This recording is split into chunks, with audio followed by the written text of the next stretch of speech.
At Station 8, you're going to be taking a learning style questionnaire. This is going to help you know what type of learner you are and how you learn best in school.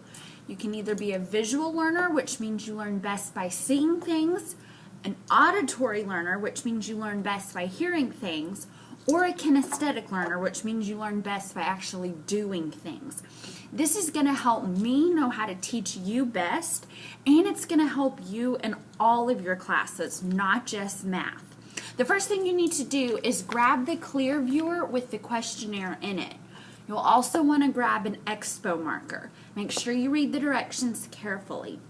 You're going to put a 1 by things that never apply to you, a 2 if it sometimes applies, and a 3 if it often applies to you.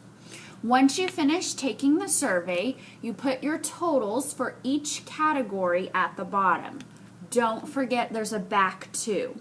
Now you can see my totals were 17 for kinesthetic, 14 for auditory, and 21 for visual. That tells me that I'm a visual learner and I learn best by seeing things.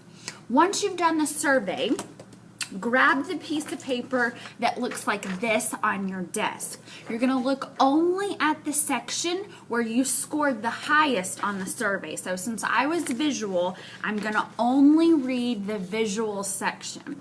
Once I've read all of the learning strategies that are best for me, I'm going to take a highlighter and highlight the top 3 things that make the most sense to me, that I like the best, and that I want to try this year in math and in all of my other classes.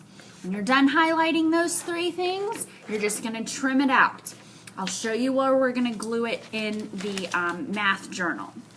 When you open your math journal, the front page is your title page. So we're going to skip that page. We're not going to do it there.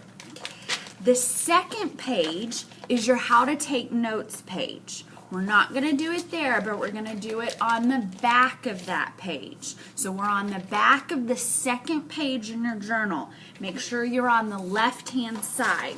So we're just going to trim it and glue it right there on the left-hand side. It'll be right across from the 9th grade page. When you're finished with that, I want you to grab 3 sticky notes. Each person is going to need 3. 1, 2, 3. On each of the sticky notes, you're going to answer the 3 questions that are stuck to the side of my desk. So each answer goes on a different sticky. When you're finished answering, just stick them on the poster, and we'll discuss them tomorrow or later in class. All right, get started. Good luck.